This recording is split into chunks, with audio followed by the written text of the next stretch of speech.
So hello everyone, कैसे हैं सब लोग। तो आज मैं जिस मूवी को एक्सप्लेन करने वाली हूँ उसका नाम है सोल्जर बॉय। दोस्तों, ये कहानी वर्ल्ड वॉर 2 की है, जब जर्मनी और रशिया के बीच में लड़ाई चल रही थी। और उसी दौरान ये भी दिखाया जाता है कि एक 6 साल का बच्चा भी अपने देश के लिए लड़ रहा था। सुनने में तो ये काफ़ी अजीब लगता है कि एक 6 साल का बच्चा कैसे सेना में भर्ती हो सकता है। तो इसके लिए चलिए मैं आपको ये कहानी सुनाती हूँ। मूवी की शुरुआत होती है और हमें दिखाया जाता है एक लड़का जिसका नाम होता है फ़िरोज़ा, और वो एक पेड़ पर बैठा होता है। और वहीं दूसरी तरफ हम फ़िरोज़ा के बड़े भाई को देखते हैं जिसका नाम होता है पीटर। वो मछलियाँ पकड़ रहा था। और दूसरी तरफ उसकी माँ दिखाई जाती है जो कि कपड़े धो रही होती है, उसे दिखाया जाता है। तभी वहाँ अचानक से जर्मन के फाइटर प्लेन्स आ जाते हैं और हर तरफ तबाही मचाने लग जाते हैं। और वहीं दिखाया जाता है कि फ़िरोज़ा बड़ी ही चालाकी से अपनी एक गुलेल निकालता है और एक प्लेन को क्रैश कर देता है। दोस्तों, यहाँ से सीन शिफ्ट होता है और हमें ये दिखाया जाता है कि ये फ़िरोज़ा का सिर्फ और सिर्फ एक सपना था और वो अपनी नींद में ही अपनी माँ को पुकार रहा होता है कि माँ तुम कहाँ पर हो। अब जब उसकी आँख खुलती है तो उसके गेट पे कोई आया हुआ होता है, उसे खटका रहा होता है। अब जब वो जाके वहाँ पर देखता है तो एक औरत आई होती है जो कि उसकी पड़ोसी होती है। और जैसे ही वो फ़िरोज़ा को देखती हैं तो ऊपर वाले का बहुत शुक्रिया अदा करती हैं कि तुम ज़िंदा हो। अब फ़िरोज़ा बड़ी हैरानगी से उसे देख रहा होता है और पूछता है कि मेरी मॉम और पीटर कहाँ पर हैं। वो पड़ोसन उसे बताती है कि दुश्मनों ने उन्हें मार दिया है और पूरे गांव में तबाही तबाही मची हुई है। वो उसे बताती है कि तुम्हें ज़िंदा देख के मुझे बहुत अच्छा लग रहा है। अब उन दोनों के बीच में बात हो ही रही होती है कि बाहर से सिपाहियों की आवाज़ आने लगती है। अब वो पड़ोसन उस फ़िरोज़ा को छुपाने की कोशिश करती है और उसे एक खिड़की के थ्रू वहाँ से बाहर निकाल देती है। उसे कहती है तुम यहाँ से चले जाओ। और उतनी ही देर में उस पड़ोसन पर एक गोली लग जाती है और वो वहीं मर जाती है। अब हमें गांव को दिखाया जाता है जहाँ पर सारे लोगों के घरों को जला दिया जाता है। हर तरफ भगदड़ मची हुई है। सब लोग अपनी जान बचाने के लिए इधर से उधर भाग रहे थे और वहीं फ़िरोज़ा भी अपनी जान बचाने के लिए दूर भागता चला जाता है और वो वहाँ एक जंगल में चला जाता है और वहाँ अकेले में रो रो के अपनी माँ को बार बार पुकार रहा होता है कि माँ तुम कहाँ हो, तुम कहाँ हो। ये कहता है कि माँ मैं खो गया हूँ, प्लीज़ वापस आ जाओ, मुझे अपने पास बुला लो। और वो इतना थक चुका होता है कि वो चलते चलते वहीं सो जाता है। अगली सुबह होती है और दिखाया जाता है कि फ़िरोज़ा एक नदी के किनारे पानी पी रहा होता है और वहीं दिखाया जाता है कि जर्मन सिपाही भी कुछ वहाँ आ जाते हैं। फ़िरोज़ा दुश्मनों को देख के फ़ौरन ही एक पेड़ के पीछे छुप जाता है क्योंकि वो ये बात जानता था कि अगर उन सिपाहियों ने उसे देख लिया तो उसकी माँ और भाई की तरह वो उसे भी मार डालेंगे। अब जो जर्मन सिपाही होते हैं वो फ़िरोज़ा से कुछ दूर ही खाना खाते हैं, आग जलाते हैं, वहाँ बैठ के खाना खाते हैं और कुछ देर आराम करते हैं। और वहीं दिखाया जाता है कि फ़िरोज़ा के पास एक सांप आ जाता है और वो बिल्कुल भी डरता नहीं है और बड़ी बहादुरी से अपने मुंह पे अपना हाथ रख के खामोश बैठा रहता है। वो एक बहुत बहादुर बच्चा था, उसे काफ़ी डर भी लग रहा होता है लेकिन फिर भी वो अपनी हिम्मत नहीं हारता है और वो ज़रा भी आवाज़ नहीं करता जब तक कि वो जर्मन सैनिक वहाँ से चले नहीं जाते। और जैसे ही वो जर्मन सिपाही वहाँ से चले जाते हैं तो फ़िरोज़ा उनके बचे हुए खाने के पास जाता है और वहाँ से एक कैन लेकर जंगल की तरफ निकल जाता है। दिखाया जाता है कि फ़िरोज़ा ने कल से कुछ खाया नहीं है, उसे इतनी भूख लगती है कि वो जंगल में पत्तियाँ खाने लगता है। फिर दिखाया जाता है कि रात होने को आती है, अंधेरा हो जाता है, लेकिन फ़िरोज़ा बिल्कुल भी हिम्मत नहीं हारता, वो फिर आगे बढ़ता रहता है। वहीं अचानक से जर्मन उस जंगल में हमला कर देते हैं, वहाँ एक धमाका हो जाता है। उस धमाके के झटके से फ़िरोज़ा काफ़ी दूर जाकर गिरता है। अब इस झटके के बाद फ़िरोज़ा काफ़ी डर जाता है लेकिन वो फिर भी हिम्मत नहीं हारता और एक लकड़ी को उठाकर वहाँ चिल्ला चिल्ला के कहता है कि मेरे पास आने की कोशिश मत करना, मेरे पास एक राइफ़ल है, मैं सबको मार डालूँगा। अब दिखने में तो ये काफ़ी फ़नी सीन लगता है। इस बात से ये अंदाज़ा लगाया जा सकता है कि वो बहादुर तो था ही, उसके साथ साथ वो काफ़ी चालाक भी था। अब फ़िरोज़ा जैसे तैसे करके वहाँ से काफ़ी दूर आ जाता है अपनी जान बचाकर और सो जाता है वहीं कहीं। और फिर वो नींद में अपने माँ और अपने भाई का सपना देखता है जिसमें वो तीनों एक साथ काफ़ी खुश नज़र आते हैं। और वहीं उसी टाइम पे बारिश हो जाती है जिसकी वजह से उसकी आँख खुल जाती है। ये भी होता है कि उसने 2 दिन से कुछ खाया नहीं होता है, इसलिए वो काफ़ी कमज़ोर हो जाता है और ठंड भी काफ़ी ज़्यादा होती है। इसी वजह से फ़िरोज़ा दोबारा बेहोशी की हालत में सो जाता है। हम अगली सीन में दिखाया जाता है कि थोड़ी देर बाद वहाँ पर कुछ लोग आते हैं और वो फ़िरोज़ा को वहाँ से उठाकर ले जाते हैं। अब दोस्तों सीन शिफ्ट होता है, हमें दिखाया जाता है कि रशियन आर्मी का एक छोटा सा कैंप जहाँ पर कमांडेंट सारे ऑफिसर्स को दुश्मन की अगली चाल के बारे में बता रहे होते हैं। इसी टाइम दिखाया जाता है कि एक सैनिक आता है जिसकी गोद में एक बच्चा होता है और बच्चा कोई और नहीं बल्कि फ़िरोज़ा होता है। एक्चुअल में जिन लोगों ने फ़िरोज़ा को बचाया था वो कोई और नहीं बल्कि रशियन सैनिक थे। अब कमांडेंट फ़िरोज़ा से उसका नाम पूछता है और वो बताता है कि मेरा नाम है फ़िरोज़ा। अब फ़िरोज़ा एक बड़ी क्यूट से हरकत करता है, वो कमांडेंट से अपना हाथ भी मिलाता है वहाँ पर। अब सैनिक उससे उसकी फ़ैमिली के बारे में भी पूछते हैं, तो यहाँ पे फ़िरोज़ा बताता है कि उसकी आंटी ने उसे बताया कि उसके भाई और उसकी मॉम को मार दिया गया है। अब ये बोलना था कि फ़िरोज़ा काफ़ी इमोशनल हो जाता है और रोने लगता है। इसके बाद कमांडर और सैनिक उसे चुप करवाते हैं और उसे कहते हैं कि तुम बहुत बहादुर बच्चे हो और बहादुर लोग रोते नहीं हैं। अब वो सैनिक उसे खाने के लिए काफ़ी अच्छी-अच्छी चीज़ें देते हैं और उसकी मरहम पट्टी भी खूब अच्छे से करते हैं। उसी कैंप में दिखाया जाता है एक नर्स को जिसका नाम होता है काथिया, जो सारे जितने भी घायल सैनिक होते हैं उनके घाव को ठीक करती है। और यहाँ दिखाया जाता है कि काथिया को फ़िरोज़ा से मिलकर काफ़ी लगाव हो जाता है। वो उसे बिल्कुल अपने बच्चे की तरह पालना शुरू कर देती है। वो हर पल उसके आसपास रहती है, उसका ख्याल रखती है। कातिया ही नहीं बल्कि कैंप में जितने भी लोग होते हैं सबको फ़िरोज़ा से लगाव हो जाता है और बाकी सारे सैनिक भी फ़िरोज़ा से काफ़ी हंसी मजाक करने लगते हैं। यही दिखाया जाता है कि कमांडेंट को भी फ़िरोज़ा से काफ़ी लगाव हो जाता है। एक दिन जब कमांडेंट फ़िरोज़ा से मिलने जाते हैं तो फ़िरोज़ा उनसे कहता है कि मुझे आप अपनी बंदूक दिखाइए, और कमांडेंट उनकी फ़िरोज़ा की बात मान लेते हैं और उसे अपनी गन दिखा देते हैं। अब जैसे ही फ़िरोज़ा से मिलकर कमांडेंट बाहर आते हैं तो उन्हें बाहर वहाँ पे काथिया नज़र आती है। काथिया कमांडेंट से कहती है कि हम फ़िरोज़ा यहीं कैंप में रख देते हैं। कमांडेंट ये प्लान कर रहे थे कि वो फ़िरोज़ा को ऑर्फनेज भेजेंगे क्योंकि ये कैंप खतरे से खाली नहीं था। वहीं कातिया चाहती है कि फ़िरोज़ा अनाथ आश्रम ना जाए बल्कि वो यहीं हमारे साथ कैंप में रहे, लेकिन वहाँ कमांडेंट उसकी बात नहीं मानते और उसे कहते हैं कि फ़िरोज़ा को ऑर्फनेज जाना होगा, क्योंकि वो अच्छे से जानते थे कि ये जंग का समय है और या इस वक्त इमोशनल डिसीजंस लेना सही नहीं होगा। अब अगले दिन फ़िरोज़ा के पास कुछ सैनिक आते हैं जो उसके साथ खूब हंसी मजाक करते हैं और ये सीन देख के हमें मालूम होता है कि उस कैंप में सारे लोग फ़िरोज़ा को बहुत पसंद करने लगते हैं और वहाँ रहने वाला कोई भी सैनिक ये नहीं चाहता कि फ़िरोज़ा को यहाँ से भेजा जाए। उसी रात दिखाया जाता है कि काथिया अपनी एक और नर्स से फ़िरोज़ा के रिलेटेड बात करती है कि कमांडेंट फ़िरोज़ा को ऑर्फनेज भेजना चाहते हैं। वो ये बताती है कि मुझे ये बात बिल्कुल भी अच्छी नहीं लग रही है। अब अगले दिन दिखाया जाता है कि एक सैनिक कमांडेंट के पास जाता है और कहते हैं कि हमें फ़िरोज़ा को यहीं रख लेना चाहिए, लेकिन कमांडेंट उसे डांट कर वहाँ से भगा देते हैं। उसी दौरान दिखाया जाता है कि जर्मन आर्मी के टैंक वहाँ पर आ जाते हैं और इन पर हमला कर देते हैं, लेकिन रशियन कमांडर और उनकी आर्मी काफ़ी बहादुरी से उनका मुकाबला करती है और वो फाइनली जीत भी जाते हैं। अब फाइनली कुछ दिन बाद वो समय आ ही जाता है जब फ़िरोज़ा को अनाथ आश्रम भेजना होता है। उसे कमांडर के पास लेकर आती है। कातिया वहाँ से चली जाती है बिना कुछ बोले, क्योंकि वो फ़िरोज़ा से काफ़ी अटैच हो चुकी थी और उसे वो खुद से दूर जाने नहीं देना चाहती थी। अब कातिया के जाने के बाद फ़िरोज़ा कमांडेंट के साथ बैठता है और उससे काफ़ी सारी बातें भी करता है और यहाँ ये दिखाया जाता है कि कमांडेंट फ़िरोज़ा से नज़रें नहीं मिला पा रहे होते हैं, क्योंकि ये कहीं ना कहीं वो भी ये चाहते थे कि फ़िरोज़ा वहीं उनके पास रहे। और वहाँ पे कमांडेंट फ़िरोज़ा को एक लकड़ी की टॉय गन गिफ्ट करते हैं, जिसे देख के फ़िरोज़ा काफ़ी खुश हो जाता है और रोते हुए वो कमांडेंट को गले लगा लेता है और यहीं कमांडेंट का दिल भी पिघल जाता है। उसे रोता देख के कमांडेंट फ़िरोज़ा से ये कहता है कि क्या तुम मेरे बेटे बनना चाहोगे?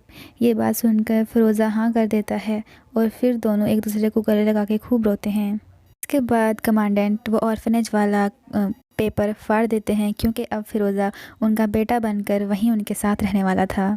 अब फ़िरोज़ा कमांडेंट के साथ ही रहेगा, ये खबर पूरे कैंप में फैल जाती है और सारे सिपाही बहुत ज़्यादा खुश हो जाते हैं। दिखाया जाता है कि रात में कातिया और उसके कुछ सिपाही फ़िरोज़ा के लिए आर्मी सूट बना रहे होते हैं और अगले दिन दिखाया जाता है जब फ़िरोज़ा सो के उठता है तो कमांडेंट उसे उसकी यूनिफॉर्म दिखाते हैं, जिसे देख कर फ़िरोज़ा बहुत ज़्यादा खुश हो जाता है। अब वो ड्रेस पहनता है और ड्रेस पहन के खूब खुशी में बाहर आता है और घूम घूम के सबको दिखाता है कि मेरा आर्मी ड्रेस देखो सब लोग, मैं बहुत खुश हूँ आज। सब बहुत खुश होते हैं और बहुत अच्छा माहौल होता है यहाँ पर। लेकिन तभी वहाँ पर जर्मन प्लेन्स आ जाते हैं और वहाँ पर एक हमला हो जाता है जिसमें बहुत सारे सैनिक घायल हो जाते हैं। पूरे कैंप में भगदड़ मच जाती है और सब यहाँ से वहाँ भागने लगते हैं। वहीं फ़िरोज़ा ये चाह रहा होता है कि वो सबकी हेल्प करे, लेकिन उस छोटे बच्चे की बात वहाँ पे कोई नहीं सुन रहा होता है, इसलिए वो भागते हुए घायल सैनिकों के टेंट में जाता है और जितने भी सैनिक ज़ख्मी होते हैं वो उनका ख्याल रखने लगता है, उनकी ज़रूरत की चीज़ उन्हें ला के देने लगता है और उन्हें पानी पिलाता है। तभी एक सैनिक जिसने अपनी दोनों आंखें खो दी थी वो फ़िरोज़ा से कहते हैं, ये लो बेटा, मेरे घर से ख़त आया है, इसे तुम मुझे पढ़ के सुना दो।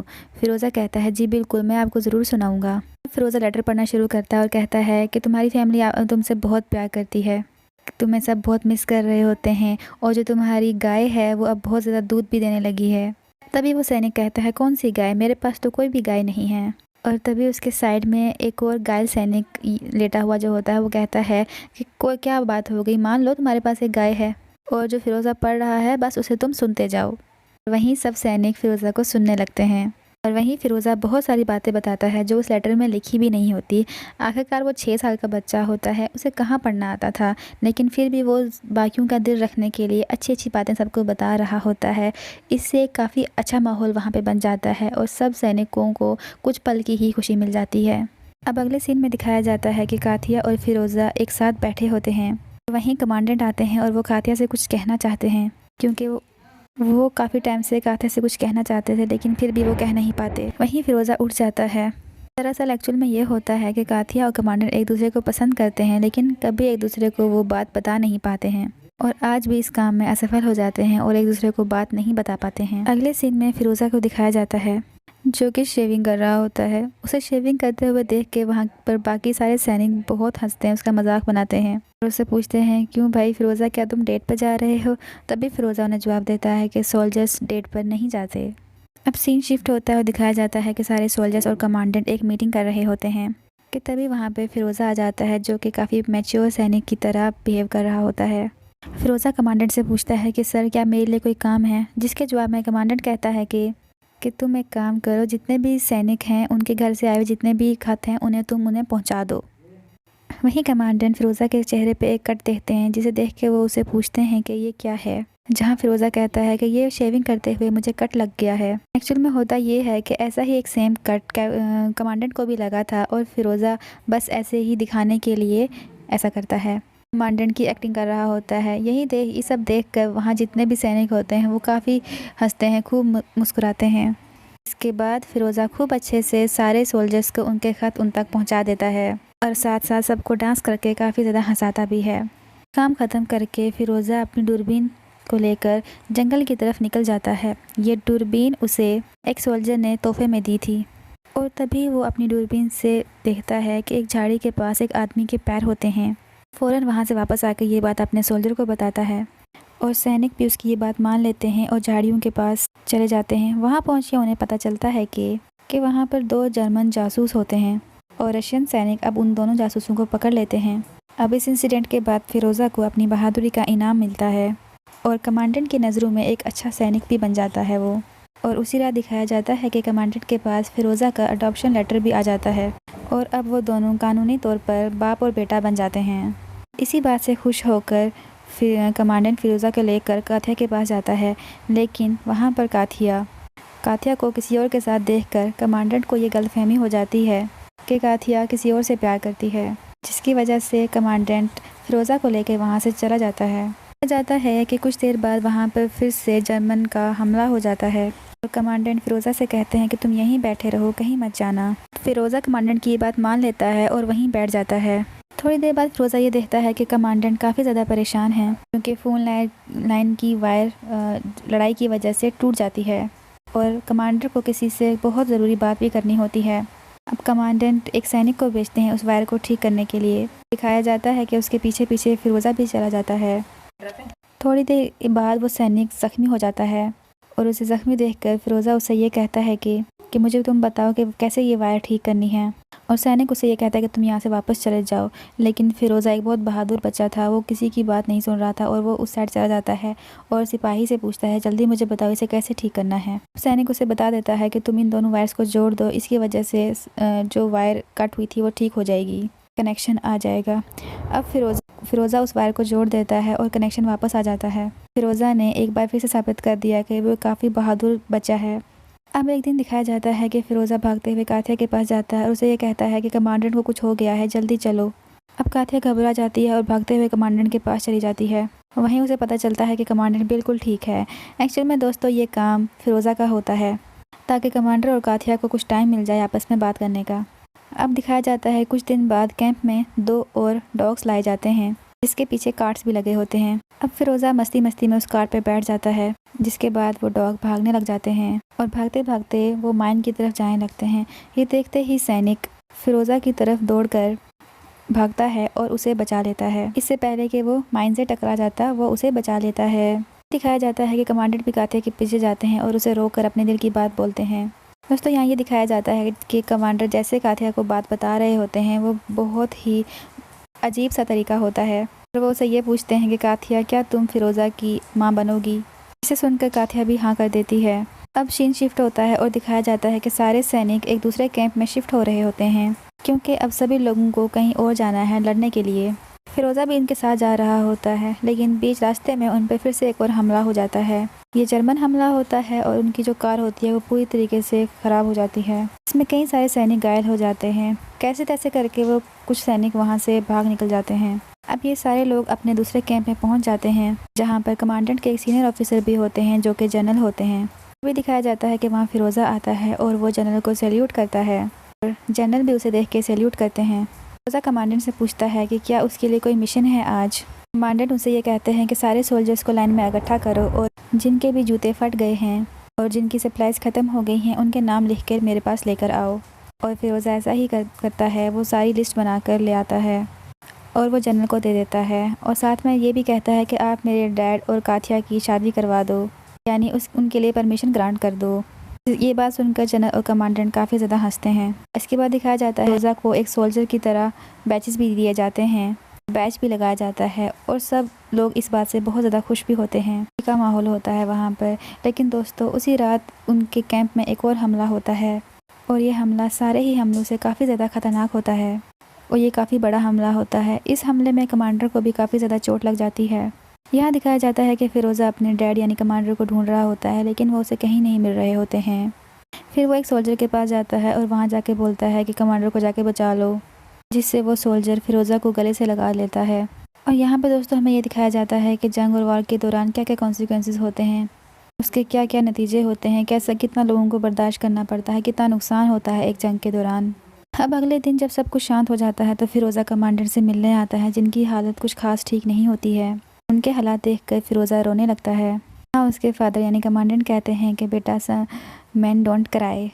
और जब कमांडर ठीक हो जाते हैं तो दिखाया जाता है कि फिरोज़ा, काथिया और कमांडेंट एक साथ हो जाते हैं हमेशा के लिए। दोस्तों कहानी के आखिरी में ये बताया जाता है कि 27 अप्रैल 1942 के बाद फिरोज़ा हमेशा इसी रेजिमेंट के साथ रहा है और वो उनके साथ वॉर के लिए पोलैंड और जर्मनी तक भी गया है।